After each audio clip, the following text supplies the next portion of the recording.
So the question is, did Charlie, where is he? Charlie, did Charlie inspire us? That was his objective. And that was rhetorical, by the way. Yes. Yes, anyway. So, did he inspire us? Well, I know one thing for sure. He inspired one person in the world. Excluding Alison. He inspired me. But it wasn't when he came up on the stage, funnily enough. I spoke to him at the interval for the first time and said, you know, what should I look for? The usual conversation. He said, look, be ruthless. I don't want you to mollycoddle me, effectively, was what he said. I normally have a sort of formulaic approach to evaluation, so I'm sort of stepping out of that. And so he inspired me to do that.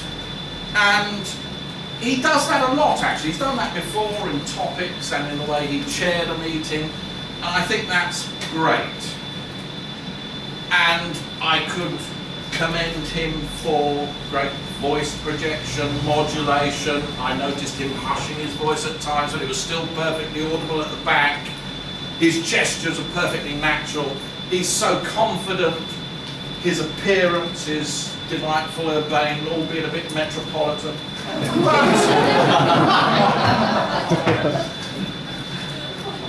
He told us a story. That's what he's great at doing. And he tells me he didn't prepare very much, which is absolutely fascinating. He's an enigma to me because he says, he told us recently he was nervous on stage, and it's just unbelievable. I can't believe it. He's one of the most confident, apparently confident people I have ever seen speak. So I've got to recommend something to him. Well, I thought he didn't do a great job of inspiring us generally.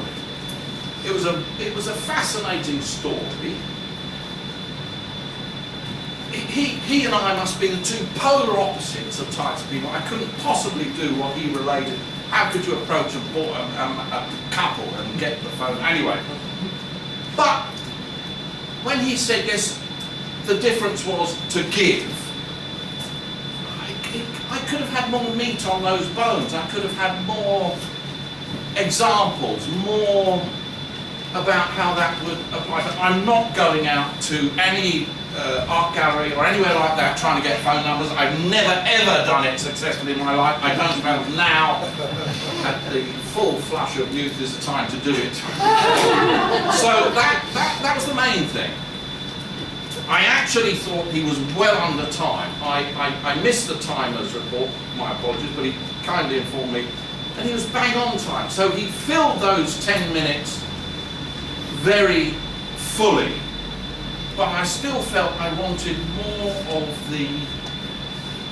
how it could apply to me, and therefore I suppose how it could apply to us, how that giving in more normal circumstances could apply. So that's my major recommendation. I of course loved the speech, and I'm sure you all did as well.